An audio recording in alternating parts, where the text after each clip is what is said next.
SIR का भी जिक्र आपने किया, प्लस ये सारी चीज़ें हैं। लेवल प्लेइंग फील्ड है ये? अगर नहीं है, तो फिर आप लोग कैसे इससे कोपिंग कैसे कर पाएँगे? आप लोगों ने कैंपेन शुरू किया था वोट चोर गद्दी छोड़ के नाम से, और बड़ा पावरफुल कैंपेन हुआ, बड़ा अग्रेसिव तरीके से स्टार्ट हुआ, और लेकिन अब जब चुनाव चल रहा है तब वो कैंपेन पूरी तरह से नदारद है। कि आप बात कर रहे हैं जंगल राज जंगल राज जंगल राज, या तो बीजेपी वाले 30 साल 50 साल 70 साल 500 साल 700 साल पहले की बात पीछे की बात करेंगे, या ये लोग 20 साल आगे का संभाग दिखाएंगे, 47 में विकसित भारत है तब विकसित बिहार होगा। आज जिस स्थिति में हम हैं, जहाँ एक पूरे बीच चुनाव अभियान में एक नेता की हत्या हो जाती है इस तरीके से, और आपके कैंडिडेट का नाम आता है उसमें कि वो उसके लिए सबसे बड़े जिम्मेदार है, तो बीजेपी के पूरे प्रचार को एक तरीके से मौका मैंने धराशायी कर दिया। तो अगर प्रेस कॉन्फ्रेंस करते तो कुछ तो लोग सवाल पूछ ही देते। अभी भी बिहार है, ये दिल्ली की प्रेस कॉन्फ्रेंस नहीं है। जितने इनके कैंडिडेट हाईजैक हो रहे हैं या मैदान से हट रहे हैं, वो सारे बीजेपी के पास जा रहे हैं। मॉडल कोड ऑफ कंडक्ट का तो मजाक बना के रख दिया। नीतीश जी ने खुलासा किया, उनको लगा कि अमित शाह ने जब कहा कि आगे चल के लोन दिलवाएंगे तो लोग इस 10,000 को भी लोन समझ लेंगे, तब उन्होंने कहा कि 10,000 आपको लौटाना। महिलाओं ने एक नारा दिया है जो गूंजने लगा है कि 10,000 में दम नहीं, कर्ज माफी से कम नहीं। ये मैनिफेस्टो कम था, एक तरह से 20 साल की सरकार को श्रद्धांजलि उन्होंने दे दी। सब सारे नेताओं ने खड़े होकर कहते हो कि घर घर मोदी, हर हर मोदी, आप घर घर मोदी ले जाना चाहते। एक ही सीट पर लिबरेशन भी लड़ रही है, कांग्रेस भी लड़ रही है। हमारे साथ नहीं है। आप पूरे उत्तर बिहार में देखिए और सीमांचल के इलाके में देखिए, मक्के की खेती, आपके मखाने की खेती, तो खेती यहाँ हो रही है, उत्पादन बढ़ा है, लेकिन उसकी पूरी प्रोसेसिंग गुजरात में, हरियाणा में, फैक्ट्री वहाँ है। अब इन्होंने उस समय कहा कि बिहार में फैक्ट्री बनेगी, कहाँ जमीन नहीं है। अमित शाह का अपना कहना है, और अभी जो मैनिफेस्टो लाया है उसमें कह रहे हैं कि हर जिले में फैक्ट्री बनाएंगे। Welcome to another election show. Newslaundry का ये सफर बिहार चुनावों का आज कॉमरेड दीपंकर भट्टाचार्य के यहाँ है। हम लोग उनसे बातचीत करने वाले हैं। चुनावों में वो लगातार दौरे कर रहे हैं। उनकी पार्टी भाकपा माले लिबरेशन, जो कि 20 सीटों पर लड़ रही है। पिछले चुनावों के नतीजों की अगर हम बात करें, थोड़ा सा बार बार बहुत सारे लोग इनकी जीत की चर्चा करते रहते हैं, लेकिन उसकी चर्चा इसलिए ज़्यादा होती है क्योंकि लिबरेशन वो पार्टी थी जिसका जो सक्सेस रेट था वो सबसे ज़्यादा था। और कॉमरेड उसको डिफाइन करते हैं कि जो ये स्ट्राइक रेट है ये T20 में मायने रखता है, टेस्ट में मायने नहीं रखता। ऐसा क्यों आपको लगता है कि आप लोग टेस्ट खेल रहे हैं? अब ये तो है, टेस्ट ही तो है, और हर तरह का टेस्ट है। टेस्ट विद फन, टेस्ट किया जा रहा है पूरे बिहार को भी। तो ये है, चुनाव पिछले बार 3 चरण का था, इस बार 2 चरण का है जी। और इतना कंप्रेस्ड। अभी देखिए, छठ खत्म हुआ 28 को, और होते ही कहाँ से एक चक्रवात आ गया, और वो चक्रवात का चक्कर भी अभी 3 दिन हो गया है, अभी भी खत्म नहीं हो रहा। कैसे मैनेज कर रहे हैं? एक तो ये चुनाव बहुत कम टाइम में अनाउंसमेंट हुआ है, ऊपर से 2 बड़े त्योहार दिवाली और छठ इसी बीच में पड़े कैंपेन में, फिर इसके बाद ये माहौल खराब हो गया, मौसम खराब हो गया, बारिश और चक्रवात। बारिश में 3 दिन धुल गए करीब करीब। बिल्कुल, तो बहुत कम विंडो है लोगों से कनेक्ट होने का। कैसे मैनेज कर? नहीं, हमें लगता है कि ये तो चुनाव क्या, बिहार तो समझ रहा है कि चुनौती बिहार को दी गई है। कि बिहार तो 2020 से ही बिहार ने कह दिया था कि हमें बदलाव चाहिए। तो 2020 का चुनाव परिणाम आप देखिए बहुत साफ था। कुछ सीटों के चलते, कुछ 1,000 वोटों के फासले से सरकार बच गई। तो बिहार के लिए तो चुनाव एक तरह से पेंडिंग एजेंडा था। बिहार इंतज़ार कर रहा था कि कब चुनाव आएगा, और पिछले 5 साल का जो एक्सपीरियंस है उससे लोगों का जो बदलाव का संकल्प है वो और मजबूत हुआ। अब 2 प्रयोग बिहार में अब किए गए। एक SIR जी, पूरे हर चीज़ को अस्त व्यस्त कर देने के लिए अचानक, जिसका पूरा इम्पैक्ट अभी भी हम लोग के लिए आकलन कर पाना संभव नहीं है, आगे ही पता चलेगा जी। और दूसरा, इतने बड़े पैमाने पर पैसे बांटे जा रहे हैं, मनी ट्रांसफर इतना बड़ा। तो ये 2 एक तरीके से डिसरप्ट करने के लिए। कुछ और भी होने वाला है, जो चुनाव की एक्चुअल पोलिंग में किस तरह से पोलिंग होती है वो भी देखने वाली बात है। लेकिन मुझे लगता है कि बिहार तैयार है। अच्छा, इसीलिए इसीलिए लोग तैयार है नीचे, इसीलिए आप कनेक्ट, मान लीजिए अगर रैली नहीं भी कर पा रहे हैं, एक वीडियो संदेश डाल दे रहे हैं, वो पहुंच जा रहा है। अच्छा। तो नीचे मेरा सवाल यही था कि ये जो परसों शुक्रवार के दिन करीब 10 लाख महिलाओं के खाते में मुख्यमंत्री रोजगार योजना के तहत 10-10 हज़ार रुपए की तीसरी किस्त आई है। अब इस चीज़ से जुड़े मेरे 2 सवाल हैं। एक तो ये चुनाव के बीच में पैसा आ रहा है, ये कहीं से आप लोगों को लगता है कि मॉडल कोड ऑफ कंडक्ट जो है उसको वायलेट करता है, या आप लोग इसको किसी तरह से चैलेंज करने वाले हैं? और दूसरा सवाल है, क्या इससे आप लोगों के अंदर डर पैदा हुआ है, ये चुनाव को प्रभावित कर सकता है, वोटर्स को प्रभावित कर सकता है? देखिए, मॉडल कोड ऑफ कंडक्ट का तो मजाक बना के रख दिया इन लोगों ने, उसका तो कोई मतलब नहीं है, ना चुनाव आयोग इस पर कुछ गंभीर है। वो बिल्कुल एक तरफा वायलेशन का अगर शिकायत आएगी अपोजिशन के खिलाफ तब उस पर कोई कार्रवाई होगी, उनको बढ़ा चढ़ा करके पेश किया जाएगा, लेकिन सरकार की ओर से तो कोई कोड ऑफ कंडक्ट है ही नहीं। जिस आधार पर इंदिरा गांधी का चुनाव उस समय खारिज कर दिया गया था, अगर वो पैमाने पर आज चले तो आज तो इनके एक भी चुनावी रैली नहीं हो पाएगी, कुछ भी नहीं हो पाएगा। तो वो बात तो है, उसको हम पता नहीं लीगली भी चैलेंज शायद कोई कर रहे होंगे। लेकिन जो आपने कहा कि डर, तो डर का सवाल नहीं है। ये ज़रूर है कि 10,000 रुपये मायने रखते हैं जहाँ इतनी गरीबी है, बिल्कुल। लेकिन उन्हीं महिलाओं में हमने देखा, हम तो जब जहाँ भी सभा में जा रहे हैं महिलाओं से हम पूछ रहे हैं कि कितने खाते में आपके आए हैं, हाथ बहुत कम उठ रहे हैं। हल्ला ज़्यादा है कि इतने खाते में पैसा दे दिया गया, लेकिन पैसे एक्चुअली मिले हैं कम, नंबर 1। नंबर 2, महिलाओं को ये समझ है कि 10,000 एक तो चुनाव के समय एक तरह से ये घूस है, ये इलेक्टोरल ब्राइबरी है। सेकंड बात कि महिलाएं जिस चीज़ से परेशान हैं वो है कर्ज, और जो अमित शाह ने खुल के कहा कि 10,000 जो है सीड मनी है और आगे चल करके हम बड़ा लोन दिलवाएंगे। कल नीतीश जी ने खुलासा किया, उनको लगा कि अमित शाह ने जब कहा कि आगे चल के लोन दिलवाएंगे तो लोग इस 10,000 को भी लोन समझ लेंगे, तब उन्होंने कहा कि 10,000 आपको लौटाना नहीं है। तो चलो ठीक है, 10,000 की बात समझ में आई, लेकिन जो कर्ज, इसीलिए हमने कहा कि ये महिला रोजगार योजना नहीं है, ये महिला कर्जदार योजना है, महिलाओं को कर्ज के जाल में फंसाने के लिए। और इसलिए आप देखेंगे कि महिलाओं ने एक नारा दिया है जो गूंजने लगा है कि 10,000 में दम नहीं, कर्ज माफी से कम नहीं। वो बड़ा सवाल चल रहा है, वो बड़ा सवाल है। तीसरा, कर्ज जो है, लोग इसलिए कर्ज के लिए परेशान हो रहे हैं क्योंकि उनके पास खर्च करने के लिए पैसे नहीं है, छोटे छोटे खर्च के लिए कर्ज। तो हम लोगों का जो इंडिया गठबंधन का एजेंडा है जो झारखंड में लागू हो रहा है, 2,500 रुपये 19 से लेके 60 साल तक की जो जरूरतमंद महिलाओं के लिए, कर्ज नहीं खर्च करने के लिए, उनके जेब में थोड़े पैसे आ जाए घर में खर्च करने के लिए, वो 2,500 उनकी आमदनी बढ़े, ये है। इसी में बस एक छोटा सा और सवाल, फिर मैं अगले दूसरे सब्जेक्ट पे आऊँगा। मेरा सवाल ये कि SIR का भी जिक्र आपने किया, प्लस ये सारी चीज़ें हैं, लेवल प्लेइंग फील्ड है ये? अगर नहीं है तो फिर आप लोग कैसे इससे कोपिंग कैसे कर पाएंगे? देखिए, लेवल प्लेइंग तो बिल्कुल नहीं है, उबड़ खाबड़ ज़मीन है बिल्कुल। इस देश में इलेक्शन कभी भी बहुत लेवल प्लेइंग फील्ड होता नहीं है ना। तो और ये बहुत ज़्यादा अनइक्वल बैटल होते जा रहा है, लेकिन फिर भी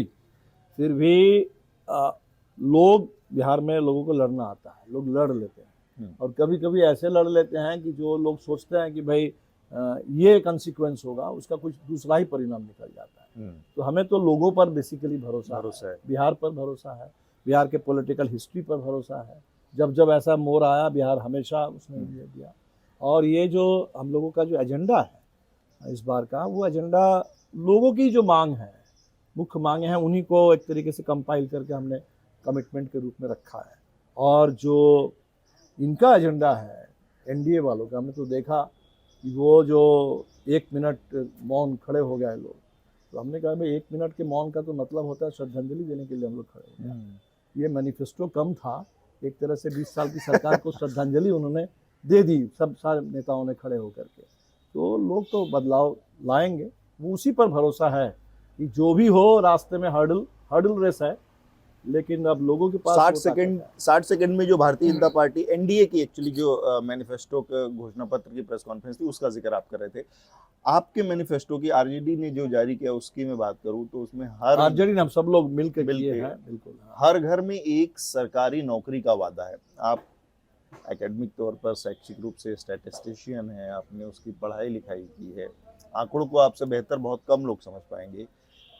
ये कैसे संभव होगा, ये कैसे कर पाएंगे हर घर में? मतलब जिस राज्य की आबादी 13-14 करोड़ है, हर घर में मतलब अगर आप जाएं तो करीब आपको 2-3 करोड़ से ज़्यादा जॉब इमीडिएट चाहिए होंगे। देखिए, इसमें बेसिक आंसर मेरा ये है कि अब हम लोग मान लेते हैं कि कुछ चीज़ें संभव है, कुछ चीज़ें संभव नहीं है।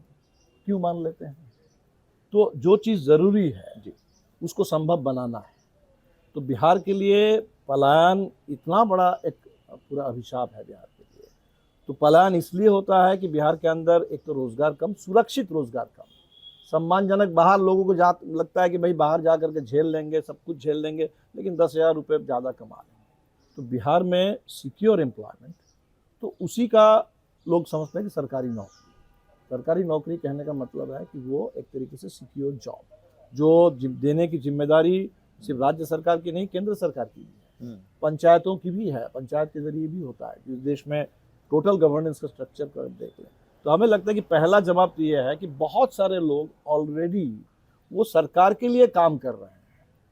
अगर सरकार भी उनके लिए काम करे, सरकार भी इस बात को मान ले कि हमारे लिए काम कर रहे हैं और इसीलिए ये हमारा फर्ज बनता है कि इनको हम सरकारी कर्मी के रूप में रिकॉग्नाइज करें और इनके लिए भी कोई वेतन तय हो।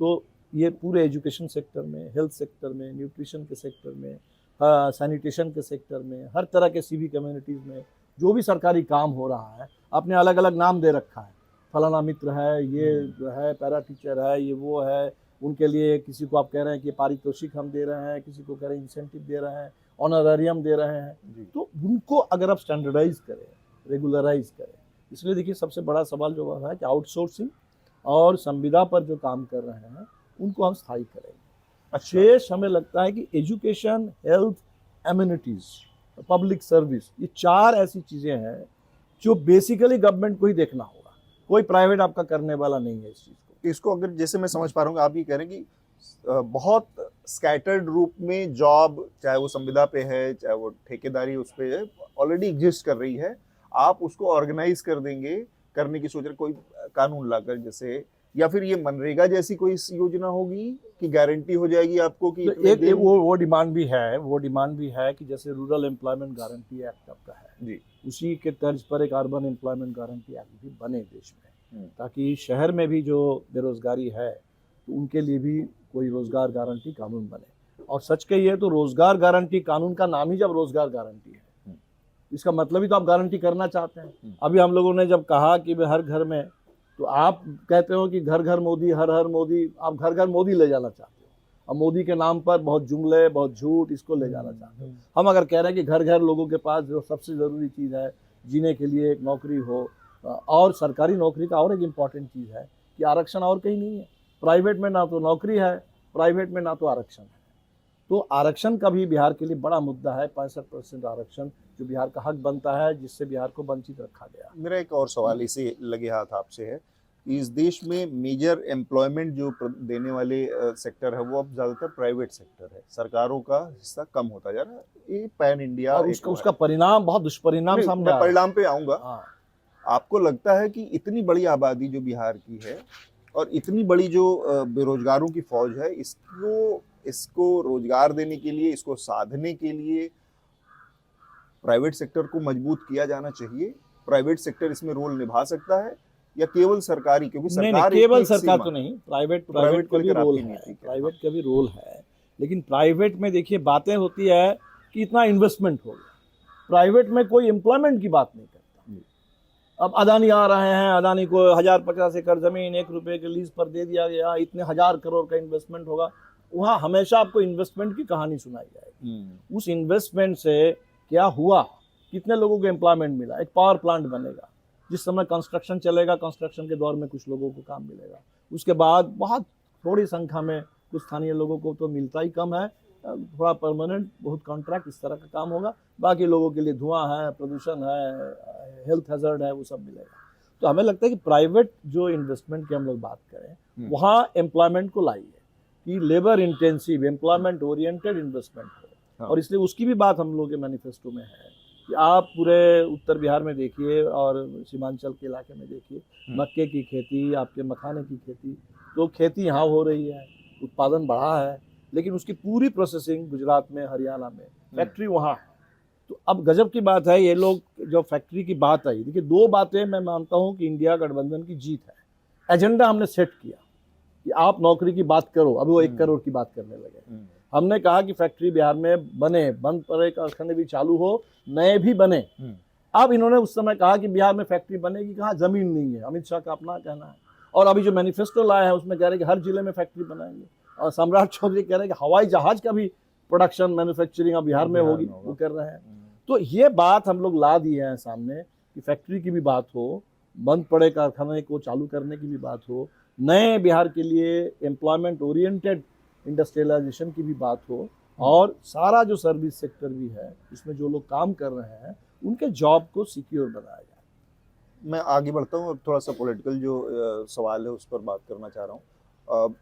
बड़ा बिखरा बिखरा सा एक तरफ एनडीए का वो है जो कि बहुत यूनिट के तौर पर बहुत सामूहिक एकता जैसा एक मैसेज परसेप्शन बहुत पॉजिटिव गया कि उन्होंने अपने सीटों का बंटवारा कर लिया 101, 101, 29, 6, इस तरह से उन्होंने, तो पब्लिक परसेप्शन के लिहाज से वो एक मैसेज गया कि ये लोगों के बीच में सब ठीक ठाक है। दूसरी तरफ इंडिया अलायंस था जिसकी तरफ से मैसेज ये गया कि सीटों का कोई नंबर नहीं क्लियर ठीक से पता है लोगों को ये नहीं आइडिया है कि फ्रेंडली फाइट क्या होती है। एक ही सीट पर लिबरेशन भी लड़ रही है, कांग्रेस भी लड़ रही है, हमारे साथ नहीं ऐसा, बिल्कुल आरजेडी भी, कांग्रेस भी, ये सब चल रहा है।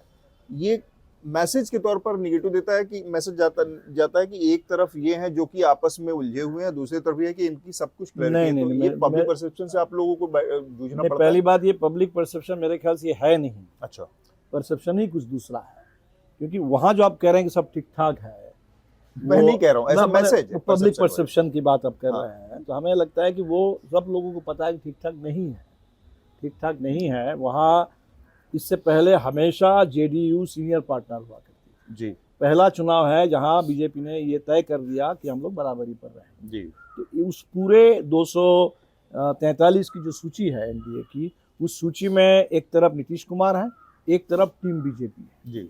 और टीम बीजेपी में 101 तो बीजेपी का अपने हैं, 29 जो घोषित तौर पर उनका हनुमान हमारे चिराग पासवान जी हैं, बाकी लोग भी हैं। और लोग ये भी देख रहे हैं कि जो जेडीयू भी है वो बदला सा है, उसके अंदर भी बहुत सारे कहाँ से उम्मीदवार आ गए हैं जिनको लोकली लोग जानते भी नहीं हैं, जो कहीं से भी जेडीयू में जो भी उसका एक लिनिएज है, सोशलिस्ट ट्रैजेक्टरी रहा है, उससे बिल्कुल जुड़े हुए लोग नहीं हैं। तो जेडीयू को भी भीतर से कैप्चर कर लेने और बदल तोड़ देने की पूरी कोशिश हुई है, जो महाराष्ट्र में प्रयोग हो चुका है, शिवसेना के साथ जो हो चुका है, राष्ट्रवादी कांग्रेस के साथ जो हो चुका है, बिहार में भी छोटी छोटी पार्टियों के साथ जो हो चुका है। वीआईपी पार्टी जैसे हमारे साथ क्यों आई, पिछले चुनाव में तो बीजेपी के साथ गई थी, वहां जो उनको झेलना पड़ा अपमान, 4 विधायक को इन्होंने हड़प लिया, मंत्री को निकाल दिया मंत्रिमंडल से, और नड्डा सब आके बोल गए कि देश में एक ही पार्टी राज करेगी, भारतीय जनता पार्टी। तो बीजेपी का ये जो पूरे सत्ता का, तो वो है पावर का प्रोजेक्ट, और यहाँ पीपल है, जनता।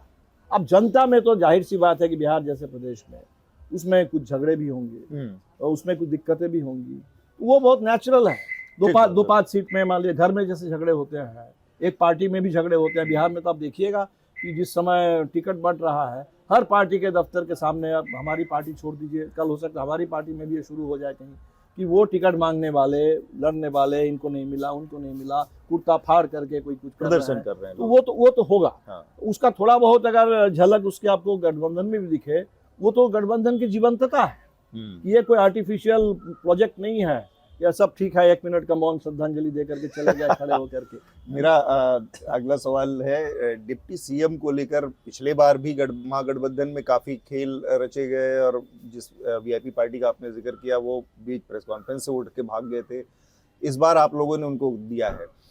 उनकी पार्टी की वक्त के हिसाब से देखें, हैसियत के हिसाब से देखें, तो पिछली बार 4 उनके पास थे और आपसे कम सीटें लड़ रहे थे। उस लिहाज से देखा जाए तो आपका दावा स्ट्राइक रेट के जरिए, जिसका हमने बात किया, परफॉर्मेंस के लिहाज से और लॉयल्टी के लिहाज से, जो पार्टी के प्रति निष्ठा है लोगों की, उस लिहाज से, इन सारे पैमानों पर लिबरेशन कहीं आगे बहुत दिखती है। तो आपने अपना, do you throw your hat in the ring कि हमको भी डिप्टी सीएम चाहिए या हमको भी कुछ ऐसा चाहिए? नहीं, हमने डिप्टी सीएम वाला हमने तो कह दिया कि भाई उसमें हम लोग नहीं हैं।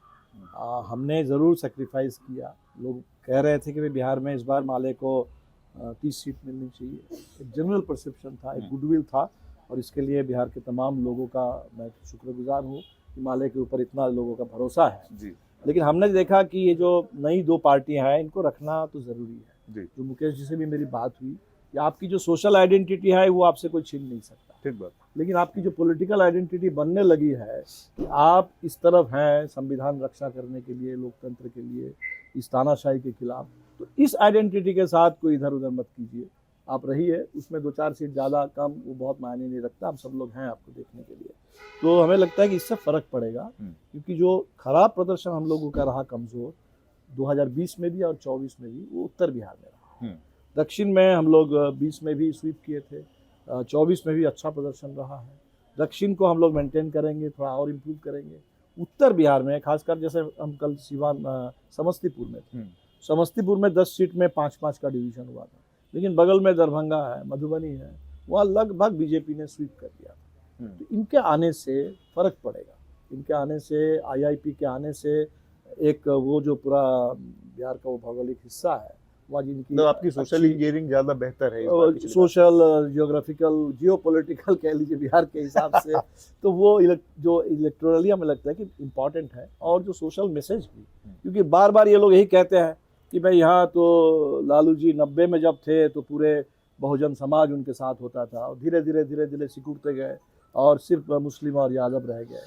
तो ये जो एक बात फैलाने की कोशिश होती है कि हाँ अति पिछड़ा नहीं है, यहाँ दलितों के लिए जगह नहीं है, तो वो हम लोगों ने इस बार बिल्कुल कर दिया यहाँ।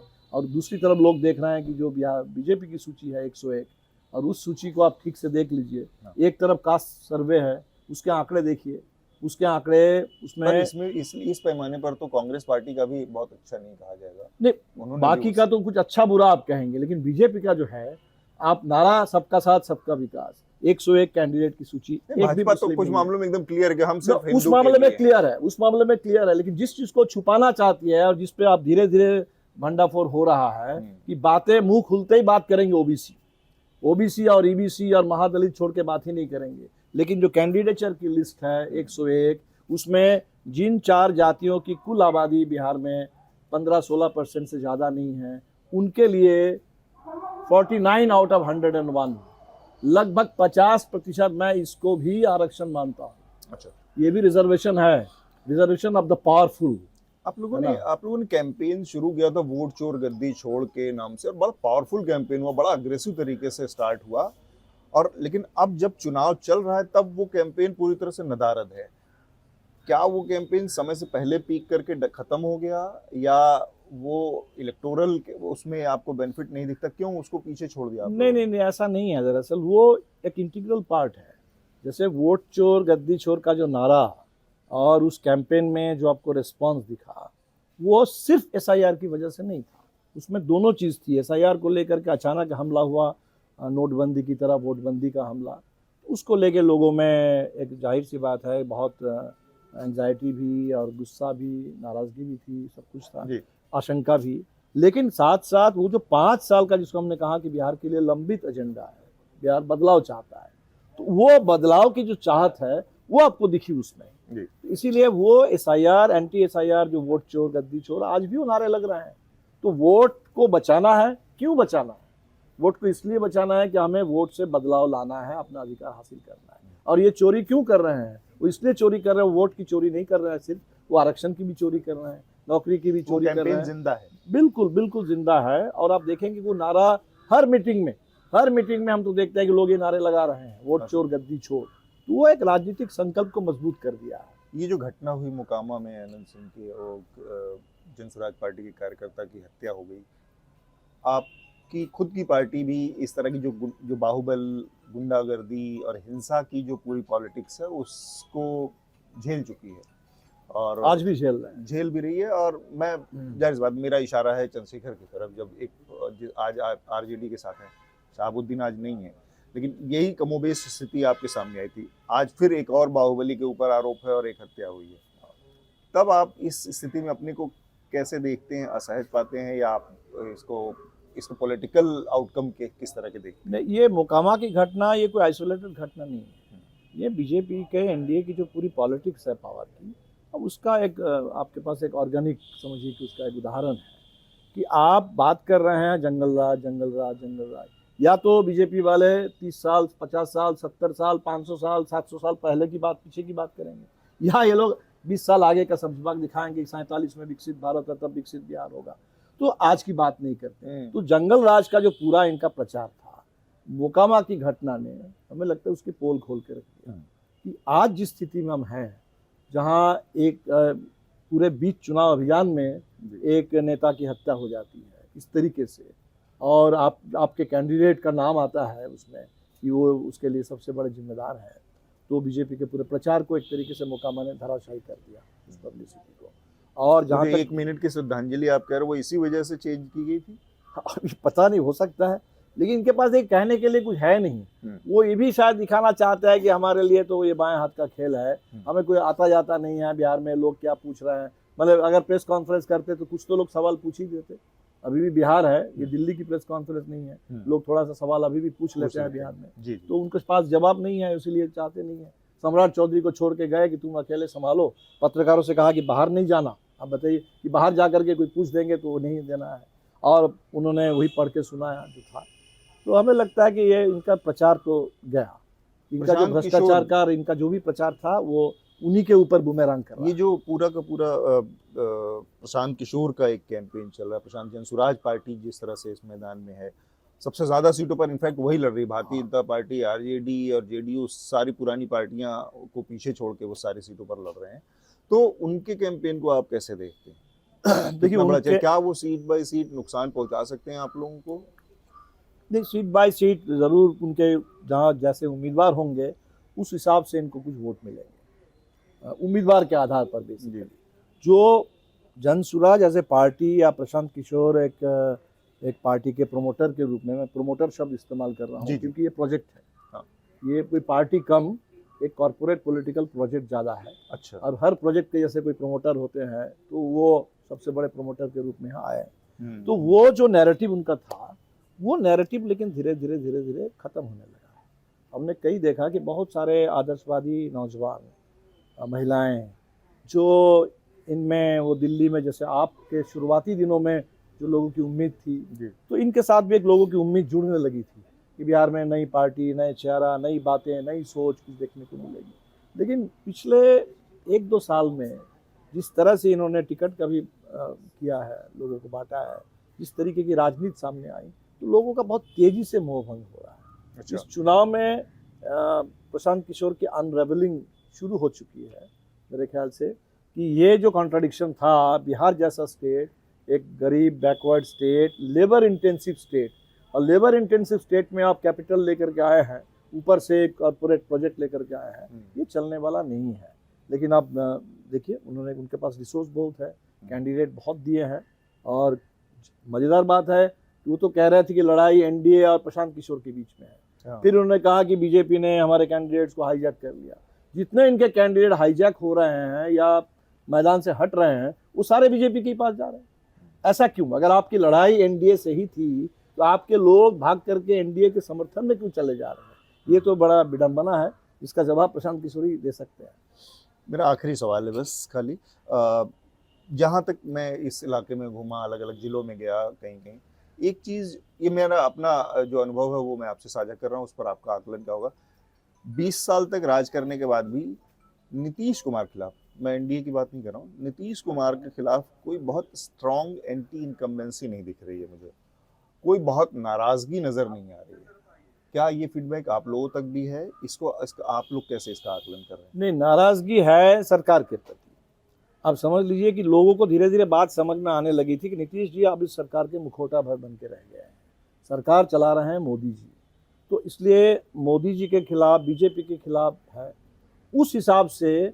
और नीतीश जी मान लीजिए बुजुर्ग भी होने चले हैं, थोड़ा तबीयत भी लोगों को लगता है ठीक नहीं है, तो कुल मिलाकर के एक लेवल पे एक सहानुभूति भी, तो इसलिए आपको लग रहा है कम। लेकिन उस सरकार के प्रति Nitish Kumar as an individual leader, Nitish Kumar Bihar के पॉलिटिक्स के एक लंबे उस तरह से करने वाले एक नेता, तो वो अलग, और सरकार मेरे ख्याल से थोड़ा अलग।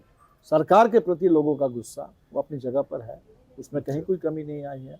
अब नीतीश कुमार जी को लेकर ये भी रहता है कि भाई इधर उधर क्या ज़िंदगी में और एक बार आखिरी बार कहीं इधर उधर करेंगे, क्या करेंगे, तो वो इसलिए नीतीश कुमार के प्रति व्यक्तिगत हो सकता है आपको लगेगा कि कुछ सहानुभूति है, बहुत नाराजगी नहीं है, लेकिन सरकार के प्रति बहुत गुस्सा है। उनसे बातचीत करने के लिए कॉमरेड बहुत बहुत शुक्रिया।